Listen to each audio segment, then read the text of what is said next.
Sa cote de popularité ne cesse d'être en hausse malgré sa disparition de la scène médiatique. Depuis plusieurs années, Jean-Jacques Goldman figure en tête du classement des personnalités préférées des Français. Un palmarès qui peut paraître surprenant puisque le chanteur a définitivement mis fin à sa carrière dans la musique. Rêvant de retrouver l'anonymat complet, c'est en 2016 que l'artiste fait le choix de vivre à Londres, en Angleterre, avec sa famille. De sa carrière dans la musique, beaucoup de fans de Jean-Jacques Goldman retiennent sa voix, son talent pour l'écriture, ainsi que sa discographie. Mais savez-vous tout à son sujet? Découvrez 5 anecdotes insolites sur la star. Datalink People égale A 4 FAF 8 A 0 392e 4667 B 1 AC 10 FD 635 B 3319 Johnny Hallyday. Datalink People égale à 2e 27 62 18 28 98 44 FB 9739 5e 391 A 09 223 Céline Dion.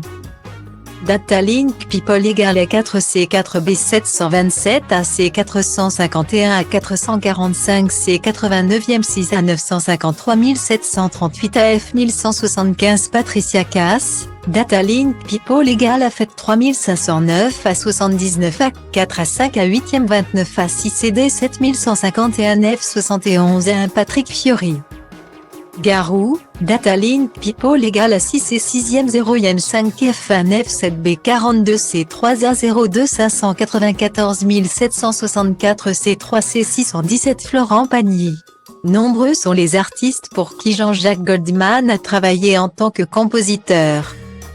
Mais il y a un chanteur avec qui il a refusé de collaborer dernièrement, Dadju.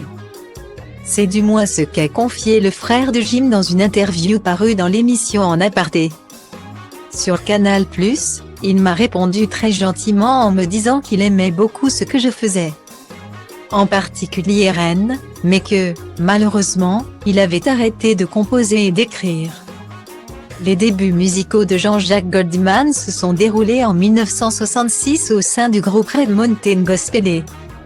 On avait fait un petit groupe de gospel, et c'était un prêtre, le père du Fourmentel qui commençait à intégrer ces musiques-là. Les pères, qui étaient très sympas, nous avaient financé un disque, qu'on vendait à la sortie des églises. A confié l'acolyte de Michael Jones en 1985 dans l'émission Demain c'est dimanche, diffusée sur Antenne 2. Au cours de sa carrière dans la musique, Jean-Jacques Goldman a œuvré avec pas moins de 4 pseudonymes. Lors de ses débuts, c'est avec le nom de scène First Payé qu'il s'est fait connaître. Il a ensuite eu l'idée d'œuvrer sous le nom Sweet Memory, avec lequel il a enregistré les titres Slow Metre Again et Just a Dream. Sam Browski et Omenor sont les 2 autres noms que Jean-Jacques Goldman a choisis pour composer la plupart de ses musiques. En 1970, Jean-Jacques Goldman a échappé de peu à la mort. C'est du moins ce que le biographe Jean Bandé indique dans les colonnes du Parisien. Leur planning surchargé leur sauve la vie. Le 1er novembre 1970, 146 jeunes décèdent dans l'incendie du 5 à 7. Une discothèque près de Grenoble.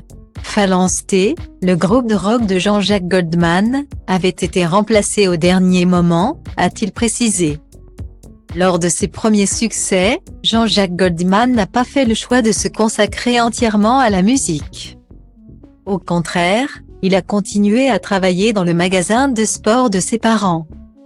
Et quand certains clients le reconnaissaient, l'artiste, gêné, disait qu'il s'agissait de son cousin. D'après le documentaire Un jour, un destin, diffusé sur France 3 en 2021.